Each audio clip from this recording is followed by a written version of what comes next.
بھائی نے فرمایا کہ فجر میں اٹھنے کا کوئی وظیفہ بتا دیں۔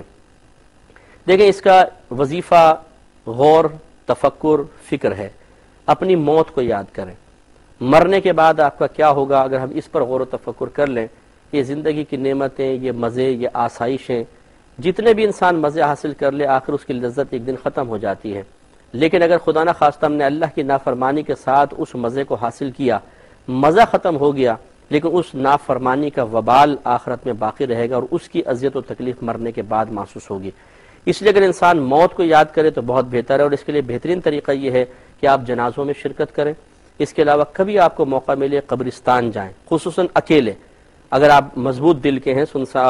مطلب ڈرتے نہیں ہیں بہت زیادہ، تو آپ دوپہر میں جیسے جائیں جب کوئی بھی نہ ہو، وہاں قبروں کے پاس بیٹھ کر سوچیں کہ عنقریب میں بھی مر جاؤں گا اور میں اس قبر میں آ جاؤں گا، تو کیا فائدہ نماز قضا کرنے کا، کیا فائدہ آرام کرنے کا، اللہ کی نافرمانی کرنے کا، کہ عنقریب یہ سب دنیا چھوٹ جائے گی، پھر اس قبر میں آ کر میں بھگتوں گا اس کا خمیازہ۔ تو اس سے بہتر یہ ہے کہ یہ مردے ہم سے پہلے پہنچ چکے، اب چاہتے ہوئے بھی نیک عمل نہیں کر سکتے ہیں، اور اللہ تبارک و تعالی نے مجھے موقع عطا فرمایا ہے تو مجھے نیک عمل کرنا چاہیے، اس سے تقویت حاصل ہوگی۔ اس کے علاوہ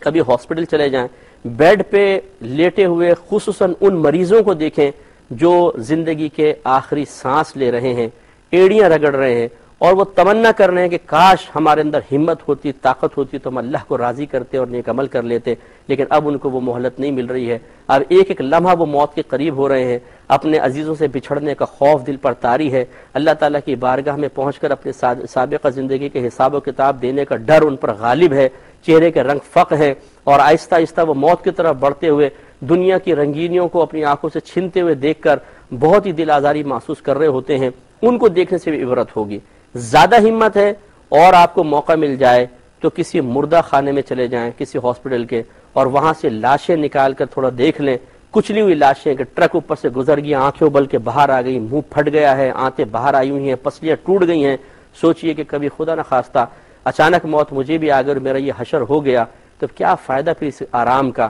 تو پھر انشاءاللہ ایک ہمت بیدار ہوگی اور انسان فوراً سے پیشتر اللہ کی طرف راضی ہوگا۔ پھر ایسا نہیں ہو سکتا کہ آپ کی فجر قضا ہو جائے، بلکہ ایسا لگے گا کسی نے جھنجھوڑ کر آپ کو اٹھا دیا کہ اٹھو بھائی فجر پڑھ لو، اور آپ ہمت کر کے انشاءاللہ فجر پڑھنے لگیں گے۔ اس لیے ان پر اگر آپ عمل کر کے دیکھیں، اگر آپ واقعی اپنی آخرت سے سنجیدہ ہیں